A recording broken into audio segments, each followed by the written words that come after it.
O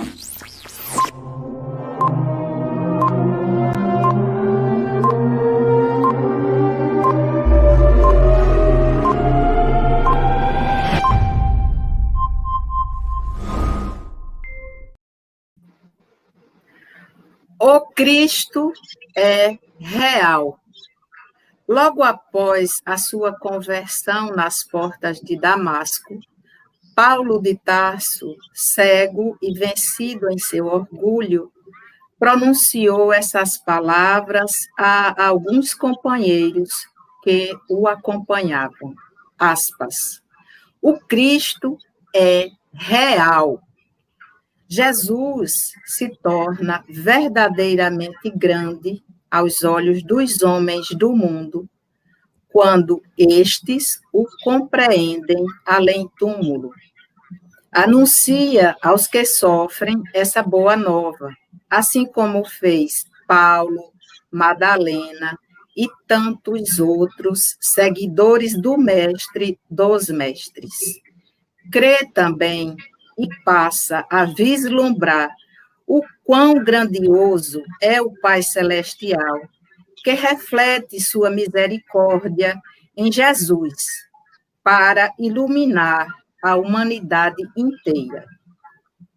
Aspas. Se esperamos em Cristo só nesta vida, somos os mais miseráveis de todos os homens. 1 Coríntios, capítulo 15, versículo 19.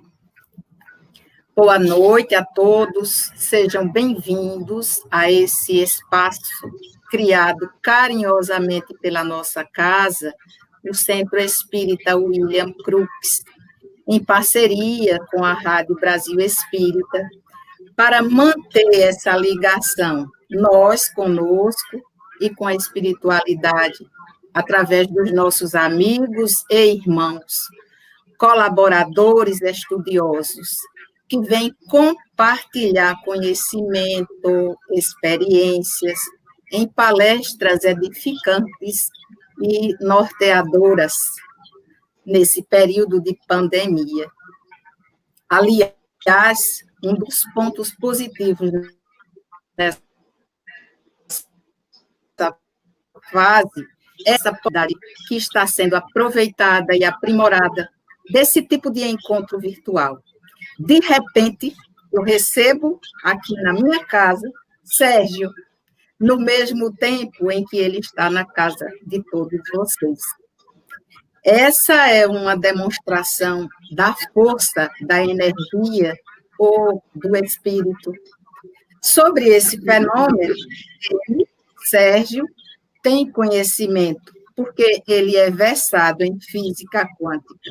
Também porque ele é médico, ex-professor do curso de medicina na Universidade Federal do Rio de Janeiro, ministrou cursos de extensão universitária nos hospitais de cardiologia de Laranjeiras, Hospital dos Servidores do Estado do Rio e Hospital de Ipanema, do Ministério da Saúde. É diplomado em Física pela UFRJ, é especialista em magnetismo e supercondutividade. Bom, mas Sérgio é palestrante espírita, Sérgio é um espírita também. Ele dirige uma casa espírita no Rio, coordenando trabalhos na área de mediunidade.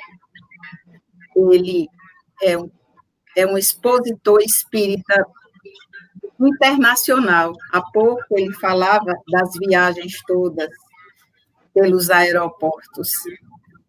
Ou seja, é um exemplo de Paulo que vive a divulgar o Evangelho de Cristo. E é ele, Sérgio Thyssen, quem está conosco aqui para falar sobre depressão e suicídio em tempos de pandemia. E eu me sinto muito honrada, Sérgio, em apresentar você à nossa comunidade. Boa noite, Sérgio, seja muito bem-vindo, e o espaço agora é todo seu. Boa noite também, Vera. Boa noite a todos os amigos do William Crookes, amigos de Maceió, amigos deste Brasil imenso. É uma alegria podermos trabalhar juntos durante alguns minutos o tema que vocês escolheram, que nós possamos interagir um pouquinho depois de algumas palavras introdutórias.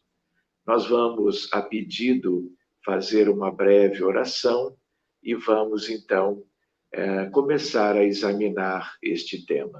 Gostaria de lembrar, aliás, não é, que é uma temática para talvez todo um seminário, um encontro mais longo, mas vamos ver alguns aspectos que sejam úteis para nós e mais para o futuro poderemos ver outras questões de perto.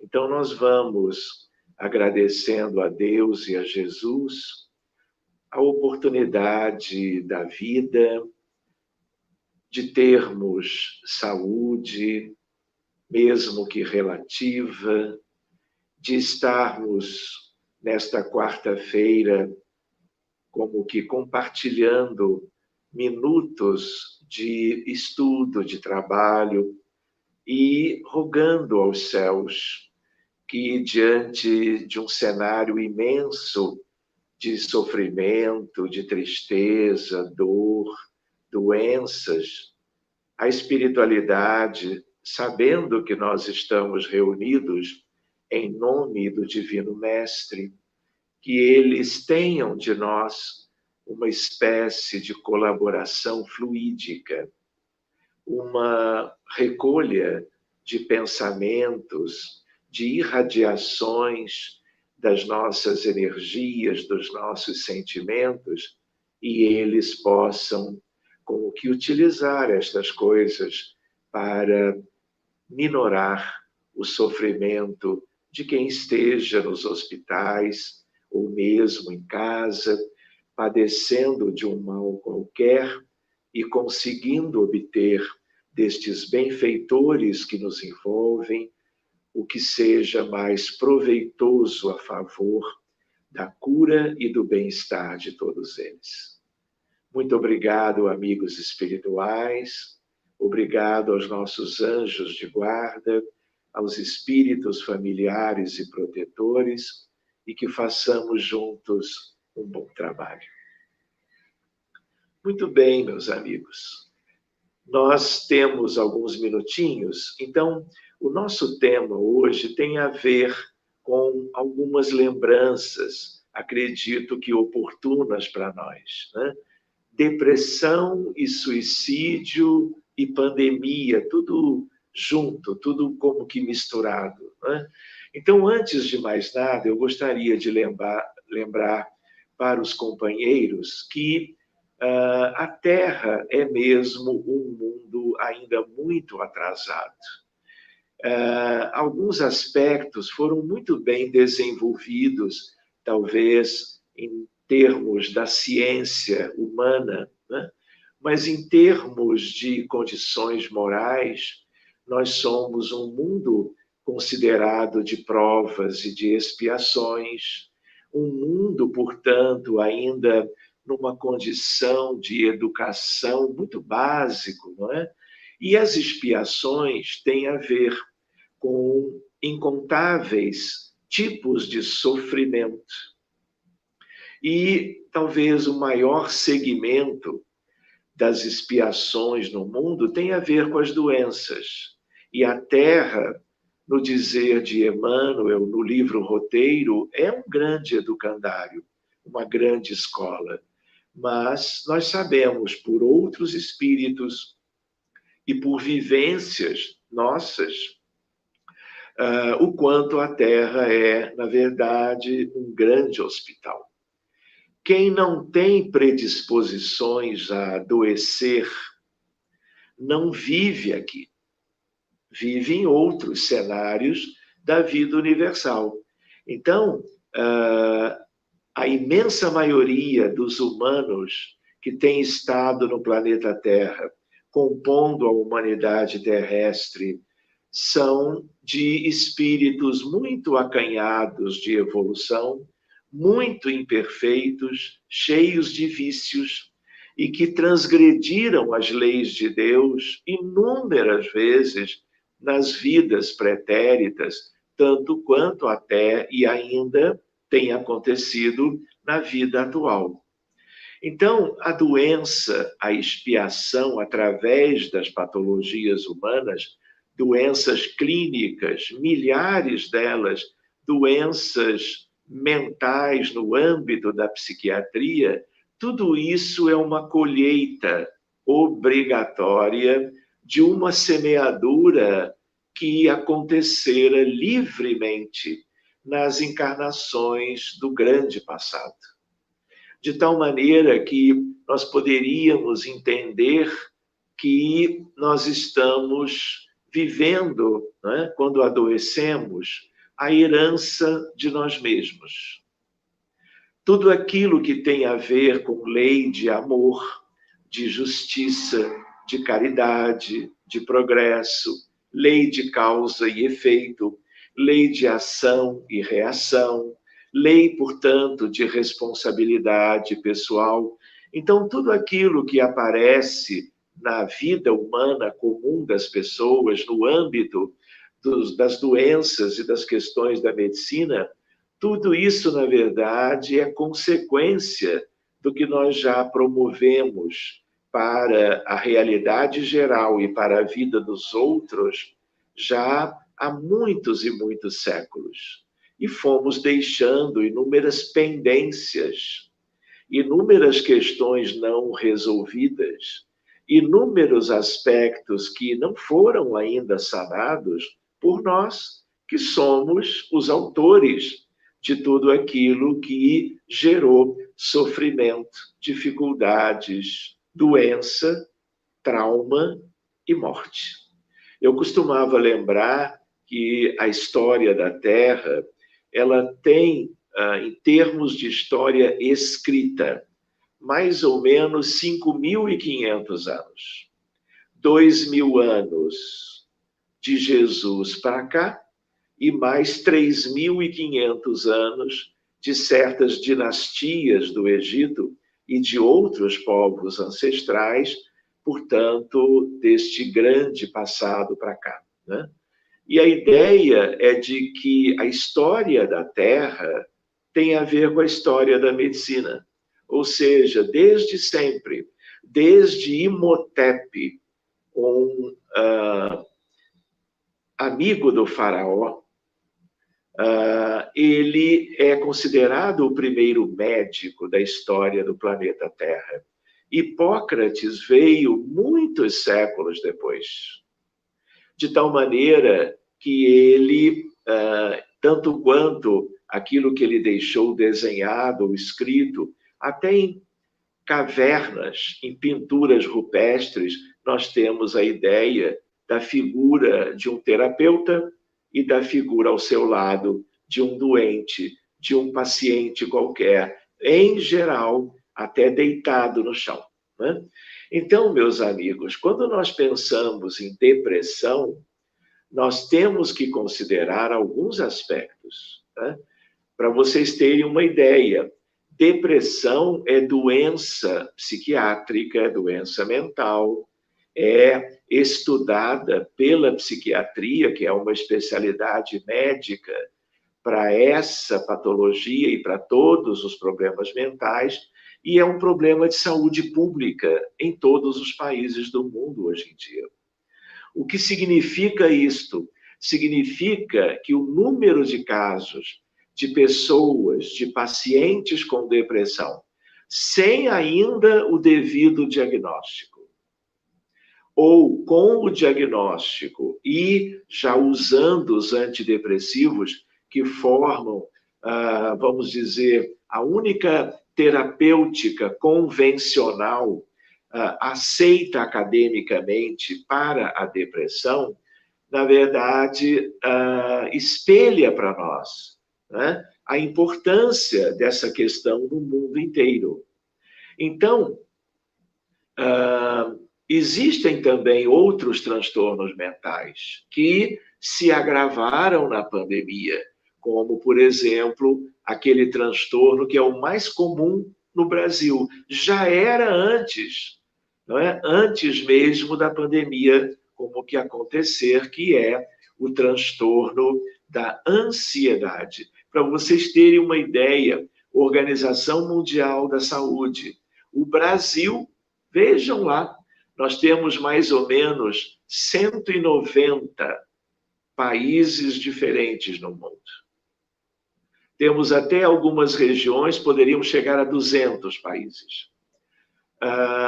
Nós temos como que o Brasil como o campeão em relação a todo o planeta Terra, em relação ao número de casos. Aonde nós temos um número maior de pessoas com ansiedade é no Brasil. Outra questão é a ideia que nós poderíamos também compreender quando associamos com a noção que o Espiritismo nos dá, que os benfeitores nos trouxeram, aquela que é a ideia de que nós temos, para além do corpo físico, nós temos o perispírito e nós temos as nossas almas. De tal maneira que, do ponto de vista espírita, associando com a medicina convencional as noções que a doutrina nos oferece, nós poderíamos dizer, e também pela própria experiência pessoal de muitos dos espíritas, e a nossa também traduz essa questão, em termos de que depressão é doença do espírito. E no espírito deve ser tratada. De tal maneira que a ideia fundamental é: nós podemos utilizar os antidepressivos por muito tempo.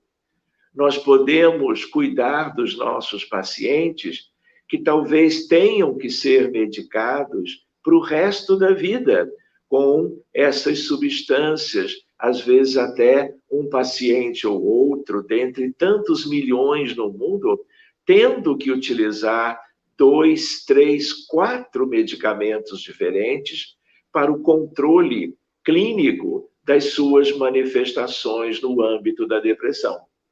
Ou seja, a ideia qual é? A psiquiatria moderna entende que faltam neurotransmissores no cérebro das pessoas que têm depressão. Então, existem várias substâncias químicas, peptídeos, que nós chamamos, neuropeptídeos, como serotonina, dopamina, ocitocina, ácido gama-aminobutírico. Elas são úteis e fundamentais nas junções entre os neurônios, que nós chamamos de sinapses. E quando se descobriu isso pela medicina oficial, por pesquisas muito sérias e bem feitas, surgiram os antidepressivos, porque eles aumentam, por assim dizer, essas substâncias no cérebro e ajudam a atenuar as manifestações clínicas da depressão. Mas, como estes problemas da neuroquímica cerebral, eles não são a causa, essencialmente falando. Não é? A medicina pensa que é uma medicina que só enxerga o corpo, só enxerga o cérebro, as estruturas neuroanatômicas, a neurofisiologia, a neuroquímica, mas, na verdade, como espíritas, nós entendemos, quando entramos para conhecer a realidade espiritual dos nossos pacientes que vivem o drama da depressão, nós encontramos inúmeras questões que são questões espirituais pendentes. Quando nós abrimos os casos para podermos ajudar espiritualmente na atividade do centro espírita, nós nos deparamos com conflitos e questões muito sérias. E mais do que isto, né? Na medida em que nós cuidamos destas questões que saltam aos olhos dos trabalhadores das equipes mediúnicas, para que possamos, em equipe, ajudar caso a caso, quando nós cuidamos de tudo que é visto pelos médiuns, pela sua vidência. Aliás, é um processo em que a espiritualidade superior amorosa, ela levanta o véu que encobria por causa da reencarnação, do esquecimento das vidas passadas, ela abre, ela tira o véu, e aí nós observamos. E tudo que é observado é tratado. E o que é mais bonito, que, aliás, é como que algo que confirma esta hipótese, é que quando nós cuidamos destas questões, o que acontece? Os pacientes melhoram e muitos são curados. Por quê? Porque a partir da ferramenta mediúnica, nós vamos fazendo como que uma psiquiatria mediúnica, com ferramentas que o Espiritismo nos trouxe. De tal maneira que, cuidando de tudo aquilo, aquilo se reflete naturalmente numa evolução melhor, completamente diferente do que havia antes. Quantos doentes chegaram e chegam, eu diria até, mesmo com a pandemia, todos os dias, através de telefonemas, e-mails, o WhatsApp, o Messenger do Facebook, não é? Pedindo auxílio, não apenas de pacientes com depressão, de todas as enfermidades, clínicas ou mentais. Ou são os próprios pacientes, ou são os seus familiares, como muitas vezes é o caso das nossas crianças dentro do espectro do autismo. Que, aliás, é uma outra questão toda espiritual, não é? Entrarmos nessas questões do espectro do autismo sem a ferramenta espírita mediúnica é algo que traz, mesmo assim, há recursos. Aliás, muito bonitos todos eles, esforços multidisciplinares a favor das nossas crianças. Mas como estamos lidando, de novo, só com os efeitos, o resultado é muito pobre. Na medida em que você lança a mão das atividades construídas para isto na casa espírita, o resultado muda completamente. E nós estamos até trabalhando no sentido de levar estes resultados para o conhecimento dos colegas no âmbito da psiquiatria moderna, dividindo a experiência espírita com os colegas na área da saúde mental nos mais importantes eventos do mundo da psiquiatria atual. E eles, os comitês científicos, já reconhecem a importância dessa fronteira entre psiquiatria, religiosidade e espiritualidade. A nossa semente, ela é um pouco mais específica, porque ela se liga ao mundo espiritual, à erraticidade, aos espíritos que influenciam na mente das pessoas e, muitas vezes, por questões kármicas, gerando perturbações tais que levam, por exemplo, às depressões, tanto leves como moderadas, como severas, e beirando o outro grande problema no mundo, que é a questão do suicídio, que tem uma relação muito próxima com a questão da depressão importante. Por quê? Porque se viu em estatística que, em geral, isso foi visto nos Estados Unidos, mas é válido para o restante do mundo, 2/3 dos pacientes que cometeram suicídio tinham depressão. Muitos deles, apesar do tratamento, cometeram suicídio. Então, nós estamos entrando em departamentos novos. Hoje, todas as faculdades de medicina do mundo, pelo menos um grande número delas, no Brasil também, trabalham essa questão a nível de graduação em medicina, com disciplinas, matérias obrigatórias ou eletivas, opcionais, de medicina e espiritualidade.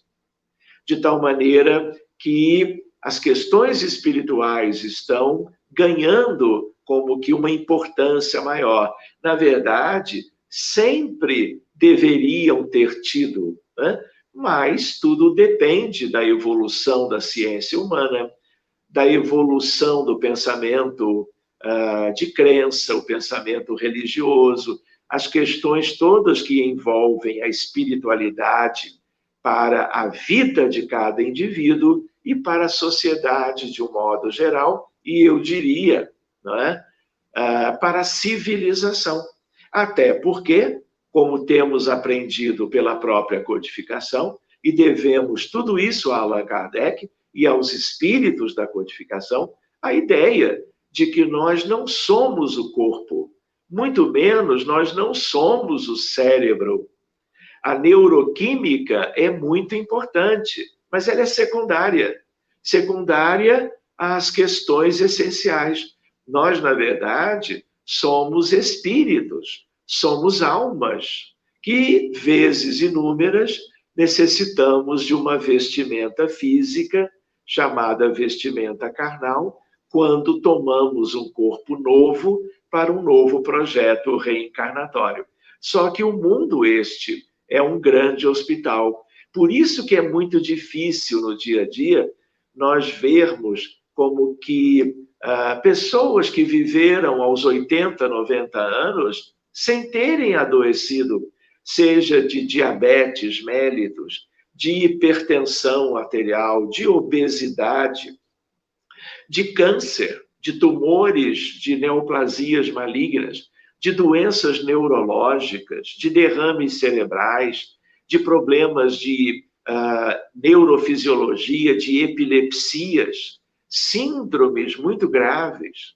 Tivemos no Nordeste a questão da microcefalia, não é? Ligado ao problema do Zika vírus. São quase 3.000 casos num período curto de tempo. Vejam as consequências de tudo isso, como as consequências para as famílias também, quando nós temos um doente deprimido grave dentro de casa. Não é? Porque nem todos respondem adequadamente aos antidepressivos. Então, eu gostaria de lembrar para os amigos a ideia que é uma ideia de maior preocupação ainda, que é uma ideia de trabalhos muito bem feitos, estatísticos, mostrando que de fevereiro até mais ou menos meados de agosto, início de setembro, por exemplo, no Reino Unido, que envolve alguns países, na verdade, especialmente a Inglaterra, o estudo foi feito em todo o Reino Unido a partir de Londres, a ideia de que o número de casos de pacientes com depressão e o número de casos de suicídio dobraram no decorrer da pandemia. Isto, por si só, é uma pandemia dentro daquela do novo coronavírus. É uma epidemia, se a depressão já era um sério problema de saúde pública no mundo, nos países onde a pandemia trouxe transtornos maiores, quase que todos os países europeus, no Brasil, agora na Argentina, em diversos países latino-americanos, nos Estados Unidos da América, no Canadá, no México, fora países como a própria China, a Índia, o Paquistão, Bangladesh. Ou seja, nós estamos lidando hoje com uma temática que importa para o mundo todo. Independente de talvez alguma preocupação de um ou outro de vocês com alguma questão mais pessoal, algo de algum familiar, algum colega de trabalho, algum conhecido. É um drama, porque, vejam só, aumento de 100% na incidência de um problema médico qualquer é sempre muito grave. Mais do que isto, nós temos essa depressão, não é, multiplicada agora por causa do desemprego, por causa do isolamento social, por causa das dificuldades de as pessoas obterem os ganhos para a sustentação da sua família, não é?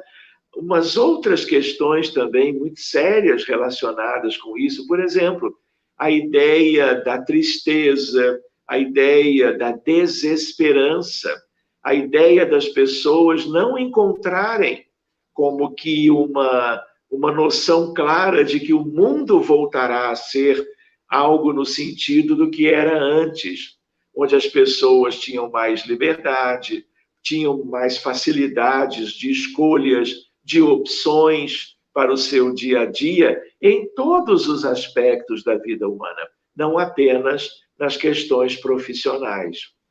Então, reparem, o próprio aspecto do isolamento social, do confinamento, do lockdown, a obrigatoriedade ou a semi-obrigatoriedade de se ficar em casa, né?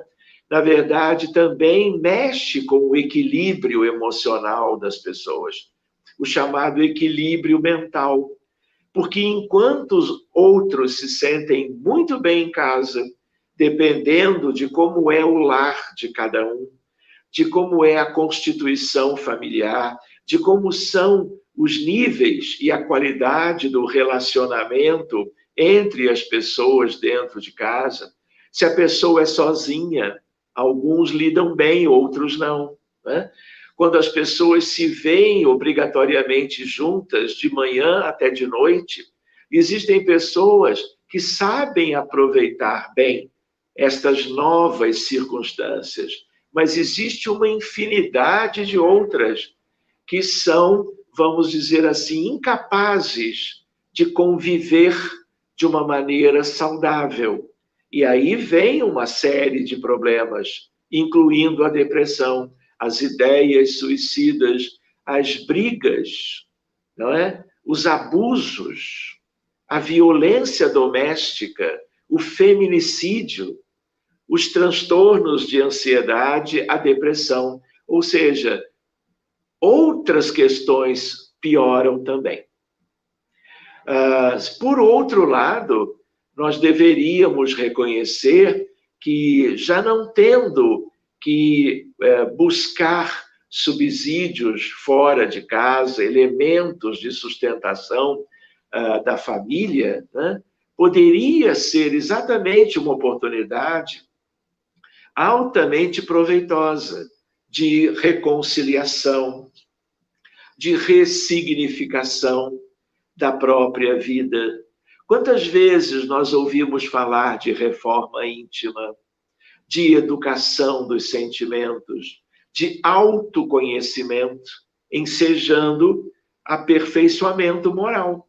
Enquanto nós não tivéssemos tempo, oportunidade para nos colocarmos de uma maneira sadia, consciente, proveitosa, analisando a cada final do dia como foram as nossas escolhas, as nossas reações, as nossas atitudes, até utilizando as ferramentas da tecnologia para estarmos com as pessoas em lives, em plataformas de encontros a partir de notebooks e telefones celulares.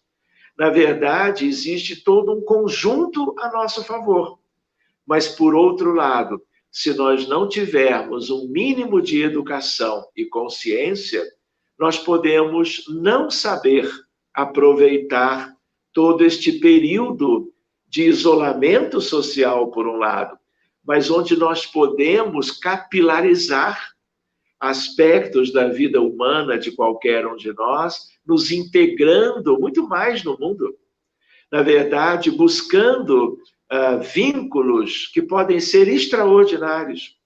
Mas se eu não tiver minimamente uma ideia sobre tudo isto, eu vou deixar que uma questão que vem de nosso passado, uma condição de rebeldia, de insensatez, de desconforto, né? De desalinho mental e afetivo, tomar espaço.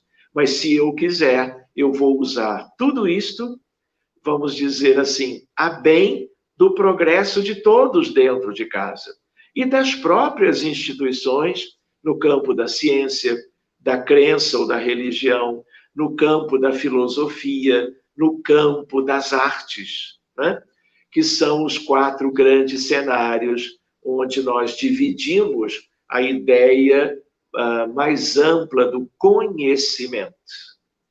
Nós também gostaríamos de lembrar que a reforma depende de nós olharmos para dentro, de nós reconhecermos as nossas imperfeições. Se antes nós nos perdíamos num corre-corre, né, pelo trabalho, para assinar o ponto, para chegar na hora, perdendo tanto tempo, não é, nos meios de transporte, quais fossem eles, né? No ir e vir de casa para o trabalho e a volta, portanto, né? Algumas questões nestes últimos meses ficaram a nosso favor. Mas, apesar disto, a estatística no Reino Unido, nos Estados Unidos e no Brasil mostraram o quanto a humanidade não estava preparada, num certo sentido, e, claro, numa certa visão, para viver estes novos desafios. O que também significa algo ligado às nossas imperfeições, às nossas limitações morais. Então, a pandemia ainda vai durar. Nós estamos ainda distantes de uma cobertura vacinal adequada para o todo da população mundial e, claro, aqui no Brasil o pensamento é o mesmo. E ainda temos questões políticas, não é? Envolvendo as questões da saúde pública, até dificultando ainda mais o nosso alcançar de uma medida que seja protetiva para a grande sociedade brasileira. Então, se isso ainda vai perdurar, não é? Apesar de uma perda já de algumas semanas daquilo que se deveria continuar a estar fazendo em termos de estarmos mais em casa, procurando a saúde mental, buscando atividades que nos ajudem a nos mantermos equilibrados e sadios, não é? As pessoas já estão indo muito mais para a rua, já estão buscando de volta os seus trabalhos, os seus empregos, as suas atividades de lazer, muitas vezes com um nível muito grande de irresponsabilidade do ponto de vista da saúde pública, né? Com muito pouca empatia em função de todo o sofrimento geral que a pandemia tem trazido, nós ainda assim teremos um tempo para sabermos utilizar para que não vivamos a depressão como tem ocorrido. E o que é ainda mais sério, a questão, eu diria, de um aspecto tão grave, tão delicado, de uma humanidade muito atrasada, chamada na codificação de um mundo de provas e expiações, e que, portanto, significa quanta predisposição às mais variadas doenças, aos transtornos mentais e a todo o sofrimento que isso tudo acarreta. Então, reparem, nós poderíamos imaginar quantas leituras edificantes nós mais em casa agora nós podemos buscar, nós como espíritas ou espiritualistas, quantos livros nós não tínhamos lido ligados à codificação, ligados a Emmanuel, Humberto de Campos, André Luiz, e alguns outros autores, como Manuel Filomeno de Miranda, não é? Como inúmeros outros. Eu não vou me citar agora, porque eu iria longe, né? Joana de Ângeles e tantos outros. Então, a ideia qual é? Leiamos, usemos o tempo menos para programas televisivos, séries que hoje são tantas e que são aquelas que muitas vezes trazem violência, não é? Estímulo a coisas que não servem para o nosso crescimento. Mas as séries boas também estão aí. E nós podemos usar os recursos para estarmos com quem nós dividimos o nosso lar, convidando para, talvez, uma nova postura de aperfeiçoamento nas condições de interação e de relacionamentos dentro de casa. Agora nós teríamos mais tempo para brincar com as crianças, quando antes as crianças eram entregues à televisão, aos celulares, aos tablets, que é um outro problema que gera, inclusive, problemas mentais nas crianças, né? De tal maneira que nós podemos brincar de brinquedos e coisas lúdicas que nós não tínhamos tempo. O culto do evangelho no lar, não é verdade? Quantas vezes as pessoas davam desculpas, sempre envolvendo tempo e oportunidade. E agora, ainda para muitos, há um tempo de sobra. Pessoas que querem fazer um curso, não tinham tempo, podem fazer um curso de arte, um curso de filosofia, de algum aspecto da ciência a nível universitário, cursos gratuitos sendo oferecidos, visitas a bibliotecas online, abertura de coisas que antes estavam fechadas, não é? Sendo abertas para o grande público, para que nós crescêssemos do ponto de vista cultural, não é? E nos enfronhando em coisas que antes da pandemia nós não conseguíamos fazer.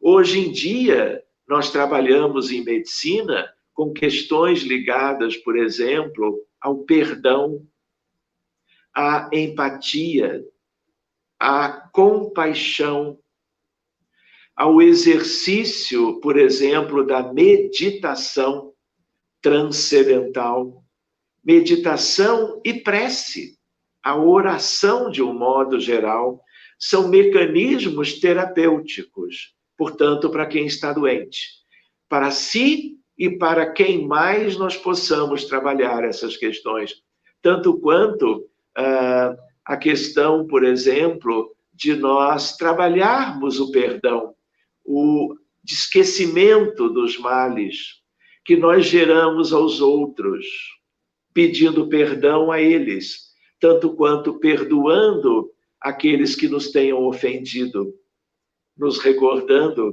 da figura linda de Jesus. Quantas pessoas podem estabelecer momentos de oração, momentos de prece em família, momentos de atividades gostosas de se fazer entre todos, não é? Usando os recursos e a criatividade. Eu conheço pessoas que se afinizaram com a yoga e praticam, depois de um curso básico, a yoga dentro de casa. E é outro recurso de medicina preventiva ou terapêutica. Existem pessoas que querem aprender a dançar. Existem cursos online de dança. E você pode convidar os familiares para aprenderem a dançar com você.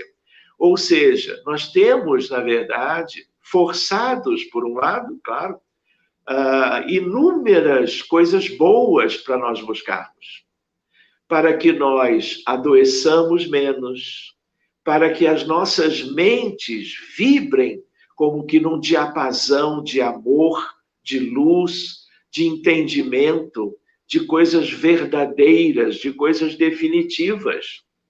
Com que objetivo?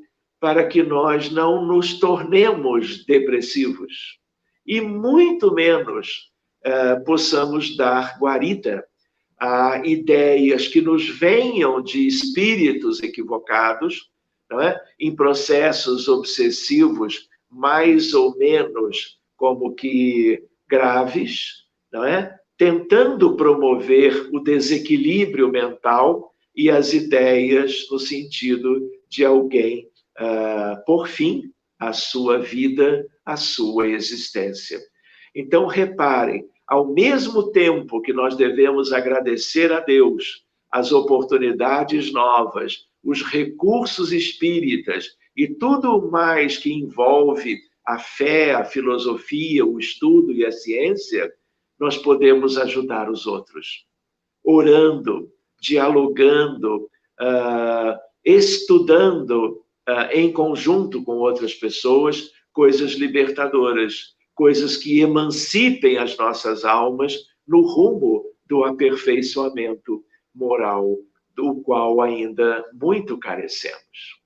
Meus amigos, como eu dizia antes, esta é uma temática que ensejaria outros aspectos também, né? Mas que nós tenhamos tido esta oportunidade, que estas sementinhas de reflexões, talvez oportunas, possam nos ajudar para que não apenas enquanto dure a pandemia, porque muito antes dela começar, a humanidade já se via às voltas com os dramas das doenças mentais e da depressão em particular. E, associado a ela, um drama mundial todos os anos, que era o drama do suicídio. Aumentou, não sabemos como isso vai evoluir, mas somos todos convidados a um trabalho edificante em nós e uma colaboração mútua para que nós tenhamos uma perspectiva muito melhor do que temos agora, algo que é tipicamente do que o Espiritismo, do Consolador prometido, do Evangelho redivivo, pode nos oferecer nestes tempos e para o futuro, onde não teremos mais a pandemia, mas os desafios morais continuarão os mesmos. Eu queria, olhando para o relógio, lembrar que teríamos uns 10 minutinhos para talvez algumas questões, alguns questionamentos, portanto, ou reflexões dos amigos que estão nos acompanhando. Vera, passo a palavra para você. Aqui tem uma questão. Vivo há 10 anos com depressão. Já pensei em tirar minha vida. Não sei mais o que fazer. Já fiz todos os tratamentos e nada resolveu. O que posso fazer para ser curada?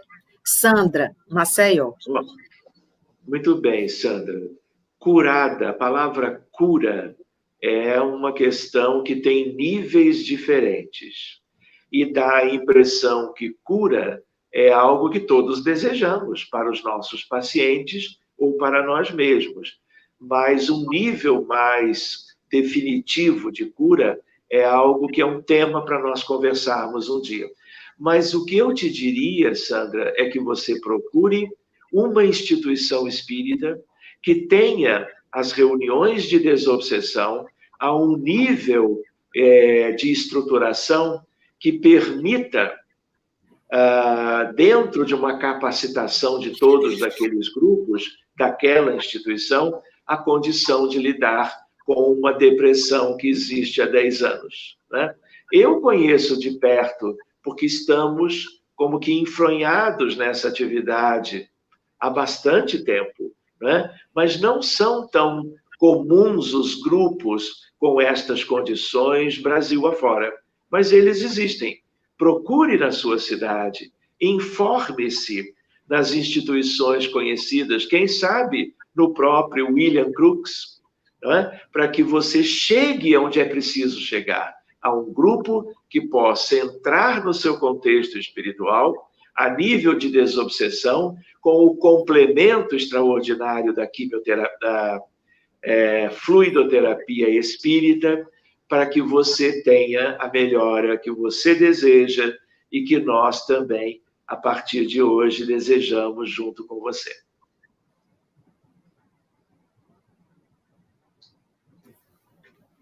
Márcio, alguma questão mais?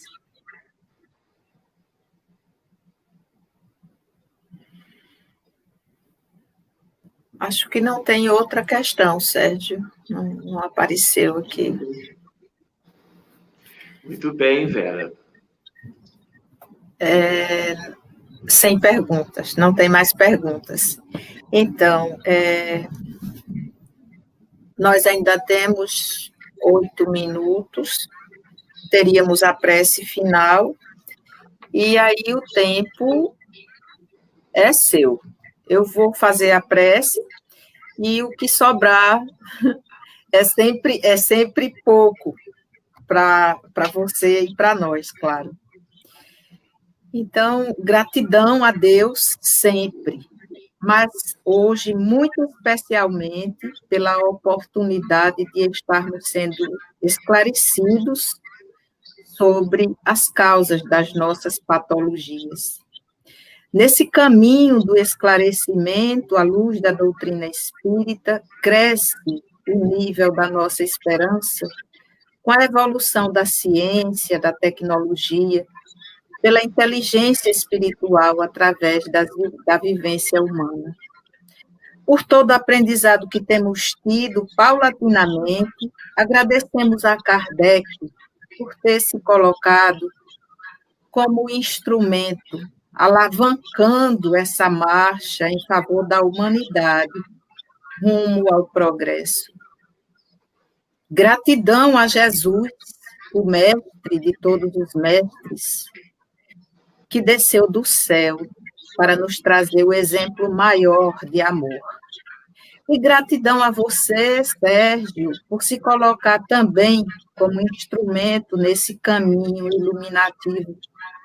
Que Deus lhe abençoe com mais força e disposição nesta tarefa colaborativa em favor da saúde da alma. Enfim, que Deus nos abençoe e nos permita boas reflexões sobre o que estamos ouvindo. Sérgio, o tempo que sobra, o espaço é seu. Chegou. Muito obrigado, Vera. Eu já estou lendo aqui. Pronto. A nossa irmã pergunta como posso fazer para acalmar a minha mente, excesso de pensamentos. Olha, minha irmã, eu lhe diria que você procurasse boas leituras, leituras edificantes, que você pudesse aproveitar bem o seu tempo, buscando estudos doutrinários, se você é espírita, claro, né? Através de lives de muitos expositores espíritas que procuram se dedicar a trazer o esclarecimento a respeito de coisas úteis para nós. Gostaria de sugerir a você que você possa se habituar a orar todos os dias, a exercitar alguma nuance meditativa para você esvaziar a sua mente, para você fazer silêncio interior, para você buscar sentir como que os eflúvios divinos, porque somos todos filhos de nosso Pai Celestial, a bem do seu equilíbrio, a bem de uma filtragem quanto aos pensamentos que te invadam todos os dias. Gostaria de lembrar também para você o quanto você pode, como que, buscar o culto do Evangelho no lar, o quanto você pode, como sugerimos antes, não é? As leituras as mais variadas. E uma outra questão para você é que muita gente, nem todos, que tenham, assim, uma mente febricitante, uma mente aparentemente de onde brotam tantos pensamentos, ou uma mente que talvez esteja recebendo pensamentos alheios com muita frequência, com muita intensidade, e essas pessoas às vezes são médiums. E elas têm como que antenas psíquicas. E aí uma mediunidade também não bem compreendida, não bem trabalhada, pode como que favorecer um verdadeiro tormento causado pela chegada de inúmeras ondas mentais que venham de inúmeras origens à nossa volta. Então, você deve, talvez, conversar com alguém no centro espírita, um trabalhador, dirigente, ou ligado ao acolhimento fraterno, para você sondar essa possibilidade. Porque se você também for médium, você deverá ser orientada quanto ao que fazer para que você estude sobre a mediunidade, para que você eduque a sua sensibilidade psíquica e, quem sabe, venha a ser uma trabalhadora numa seara de muita carência de recursos a bem das pessoas que necessitam de um amparo a partir dos grupos sérios, de uma mediunidade ostensiva para o bem das comunidades. Então, a sua pergunta daria margem a muitas considerações, mas seria preciso te conhecer melhor para, talvez, abordar algumas questões mais específicas. Mas pensa nisso, minha irmã, e vamos em frente. Eu queria aproveitar, viu, Vera, já que nós estamos com Maceió, né, com boa parte de amigos do Nordeste, só para dizer aos companheiros que nós temos um grupo de prece pela humanidade, já há quase 4 anos. É um grupo que, desde que a pandemia começou, nós temos as orações às 5 da tarde, do horário de Brasília, todos os dias, a favor dos doentes, a favor das vítimas de todos os problemas por este mundo afora, e todos são convidados. Eu posso deixar um indicativo com a Vera para que ela divulgue no William Crookes, né, e as pessoas que se interessarem, elas venham para nos ajudar na prece coletiva, como nos instruía Allan Kardec, e, eventualmente, para melhorarem de alguma questão pessoal. Gostaria de dizer que há 4 anos, quando nós começamos, Vera, nós éramos 2 ou 3 aqui do Rio de Janeiro, por uma questão interessante, 3 ou 4 pessoas de Portugal, dirigentes espíritas perto de Coimbra, e o grupo foi aumentando. Quando foi em janeiro deste ano, nós tínhamos mais ou menos 950 pessoas de 22 países. Que bacana. Veio toda essa questão, sabe, Vera, da pandemia, o número foi crescendo. Hoje nós somos 5.700 pessoas de 34 países. Que legal. Procurando, através deste mecanismo da oração, sermos um pouquinho mais úteis. E, em geral, sou eu mesmo que faço as preces, e quando eu tenho um impedimento qualquer, eu peço a alguém bem próximo para realizá-la naquele dia, enquanto eu estarei fazendo uma outra atividade qualquer. Então, me lembre, viu? Quero Vera, sim, vou lembrar, sim, vou me cobrar. Ok. Vamos juntos, de mãos dadas. Vamos, sim. É um mecanismo de entrelaçamento. Sim, a vamos favor sim. Da saúde mental, da saúde física, do bem-estar e do progresso de cada um de nós. Lembrando de Jesus, que quantas vezes não propôs aos apóstolos, aos discípulos, aos 500 da Galileia, sobre a oração, a vigilância, em inúmeros momentos da sua vida extraordinariamente bela há 2000 anos, aqui na Terra, entre nós. Então, meus amigos, muito obrigado a você, Vera, a todos Obrigada, os amigos Sérgio. queridos que estão participando do nosso encontro, aqueles que talvez não podendo hoje, poderão examinar esses conteúdos amanhã ou depois, e que a nossa família cristã espírita cada vez esteja mais unida e promovendo o Evangelho de Jesus, não apenas pelas exposições, mas pelo exemplo. Muito obrigado a todos. Obrigada, Sérgio. Obrigada a todos que nos ouvem e boa noite.